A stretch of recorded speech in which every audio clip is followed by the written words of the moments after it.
Diễm xin chào cô chú, anh chị, các bạn và các em. Hôm nay Diễm chia sẻ cách làm bánh ú tro. Thì Diễm sẽ chia sẻ hai cách làm bằng nước tro tàu và bằng muối nở. Thì Diễm thấy cái bánh ú tro của người miền Tây làm ra, nhìn cái bánh nó trong vắt luôn, rất là ngon. Thì Diễm cũng thử đi thử lại, cuối cùng Diễm cũng làm ra được cái bánh nó trong như vậy. Diễm rất là vui, vì vậy Diễm cũng muốn chia sẻ cái cách làm.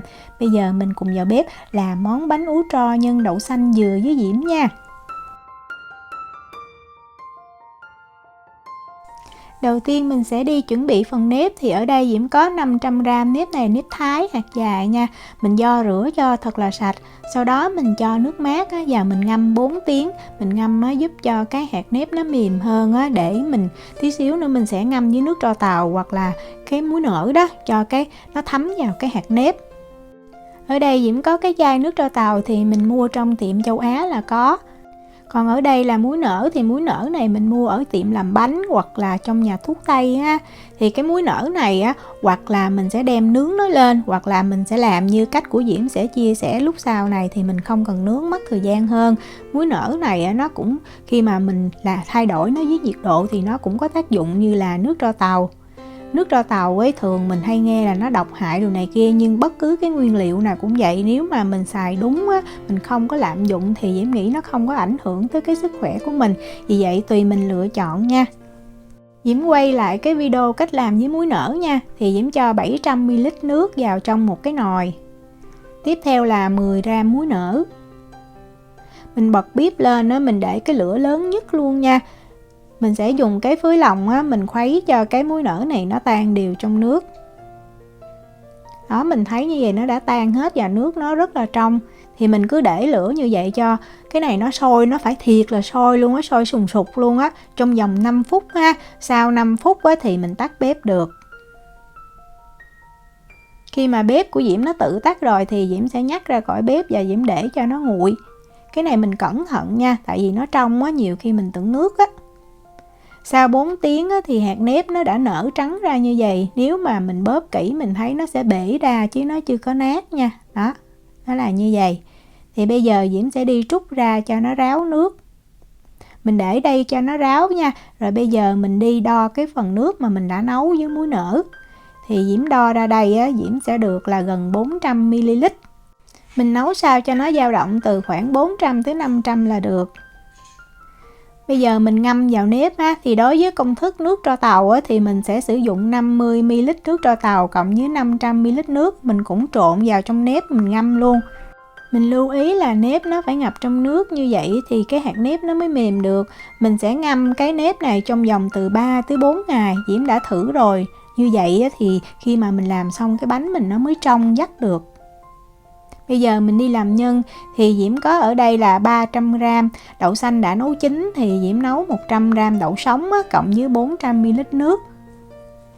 Bắt một cái chảo lên bếp Diễm cho vào 80g đường thốt nốt, 165ml nước cốt dừa, 1/3 muỗng cà phê muối. Mình bật bếp lên mình nấu cho cái phần đường nó tan trong nước cốt dừa.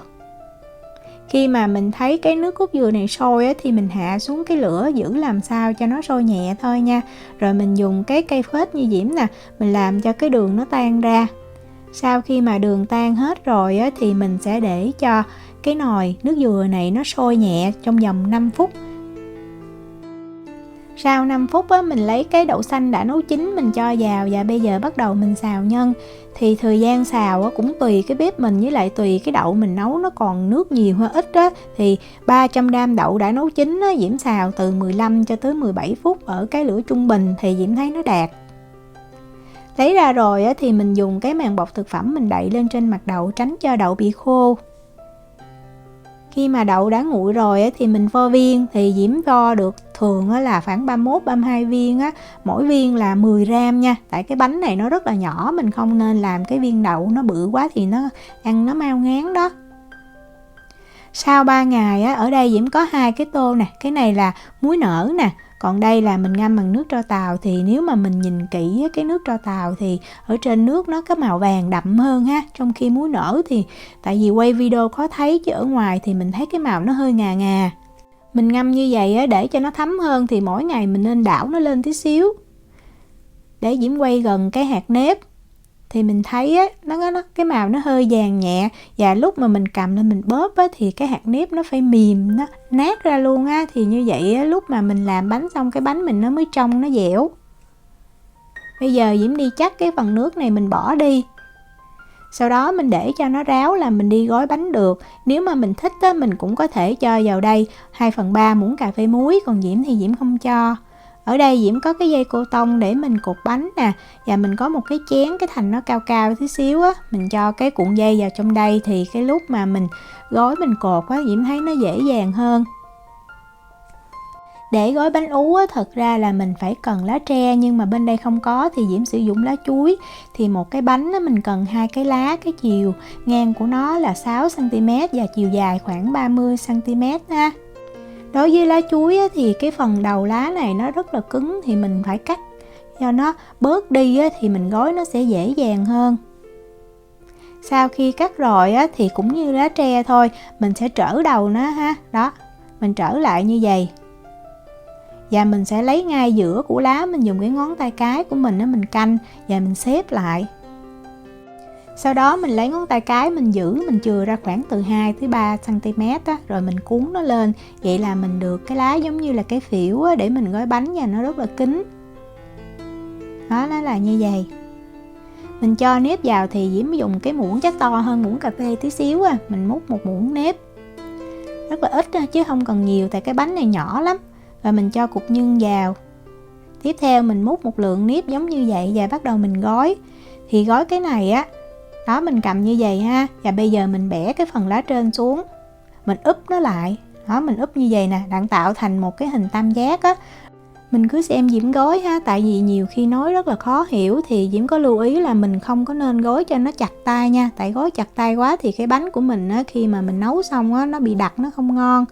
Cột dây á, thì mình sẽ chừa một đoạn khoảng 5 tới 6 cm và mình quấn lại khoảng 3 vòng ha.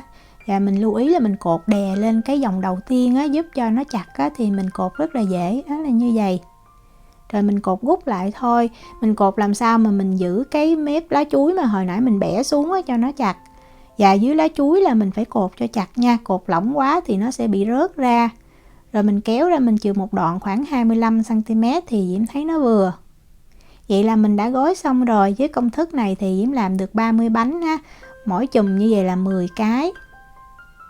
Bây giờ mình đi nấu bánh thì mình bắt cái nồi nước lên cho thật là sôi và mình cho lá chuối hoặc lá tre vào cũng được. Lưu ý là mình nên cho nhiều, tại vì Diễm thấy là nếu mình cho ít á, nấu giống như cái bánh nó bị nằm ở dưới, nó lại giống như cái hạt nếp nó không có chín kỹ, nó bị cháy, nó không ngon.